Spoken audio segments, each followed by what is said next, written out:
नमस्कार।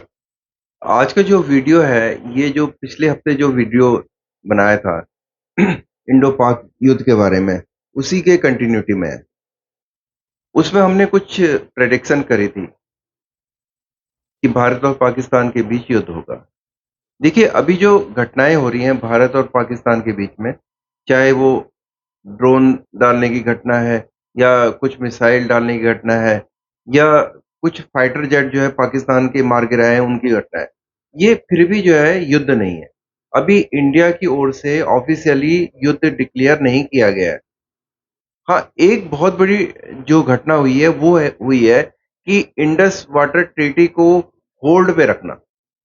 इसका असर जो है आने वाले समय में पाकिस्तान की जनता पे पड़ने वाला है।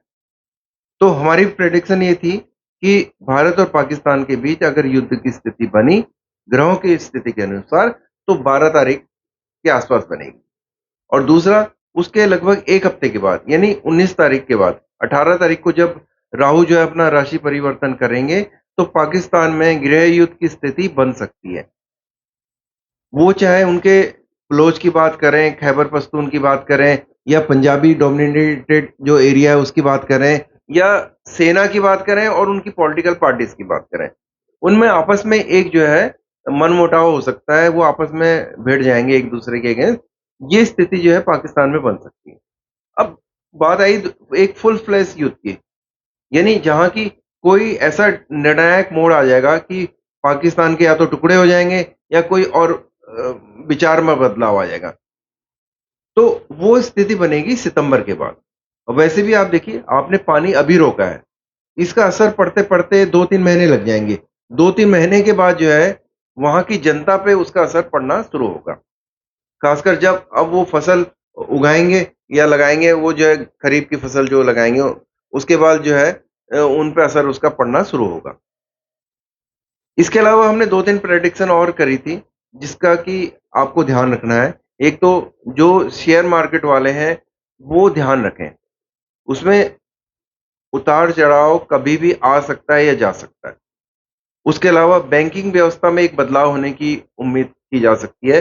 ये सब प्रेडिक्शन जो है, जो ग्रहों के बेस पे है और खासकर जो बृहस्पति का जो अतिचारी होना, यानी उसकी स्पीड का तेज़ होना, वो अपनी नॉर्मल स्पीड से काफ़ी तेज़ी से आगे बढ़ेगा। उसका असर जो है, विश्व की घटनाओं पे पड़ने वाला है। चाहे नेचर की बात करें या ह्यूमन बीइंग की बात करें, तो दोनों पे ही उसका असर पड़ेगा। ह्यूमन बीइंग्स यानी मानव जो है, उसकी सोच में भी एक असर पड़ने वाला है। कुछ नई तरह की बीमारियाँ आ सकती हैं या और कोई घटनाएँ हो सकती हैं। कुछ देशों की भौगोलिक अवस्था ज्योग्राफिकल जो चेंज है, वो हो सकता है। उनका नक्शे बदल सकते हैं। जो आज की स्थिति उनकी है, उस उनका भूगोल बदल सकता है। ये स्थिति भी बन सकती है। इसके अलावा एक धर्म का ह्रास हो सकता है। ये बात हमने जो बृहस्पति की जो स्थिति है, बृहस्पति का आने वाले समय में जो स्थिति रहने वाली है, उसके बेस पे बोला है कि 2030 के आस-पास आप देखेंगे कि एक धर्म में या तो उसी में से एक धर्म और निकल के आ जाएगा या उसमें से ज़्यादातर लोग दूसरे धर्म में शिफ्ट हो जाएँगे, वो उसको फ़ॉलो करना शुरू कर देंगे। तो एक ये बहुत बड़ा बदलाव आ सकता है।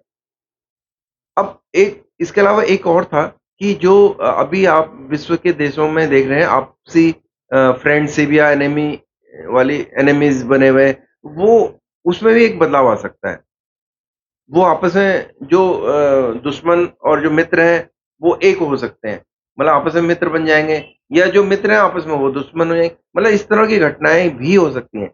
क्योंकि बृहस्पति जो है गैसेज़ का जो है गोला है पूरा, गैस ही गैस है उसके पास, तो भंडार है वो। जब इतने सारे उसकी आँधी जब चलेगी, तो लोगों की सोच में परिवर्तन तो आएगा ही और नेचर की ओर से भी काफ़ी बदलाव आएगा। नेचर की ओर से बदलाव का मतलब है नेचर भी अपना रोल जो है प्ले करेगी। तो खासकर जैसे बहुत ज़्यादा बर्फबारी हो जाना, पानी की तरफ से कोई घटना हो जाना या तूफ़ान आ जाना या इस तरह के भूकंप आ जाना, फ्रीक्वेंट भूकंप आ जाना, इस तरह की घटनाएँ जो हैं बढ़ सकती हैं। तो अगर युद्ध की स्थिति रहती है या वैसे हालत खराब होती है, तो देखिए आप अपने परिवार के बारे में सोचिए, आने वाले समय के हिसाब से जो है राशन की व्यवस्था करना, मेडिसिन की व्यवस्था करना या पैसे की व्यवस्था करना। इन सब चीज़ों का आप जो है ध्यान रखिए। आज के लिए इतना ही, अगली बार किसी और टॉपिक के ऊपर बात करेंगे। धन्यवाद।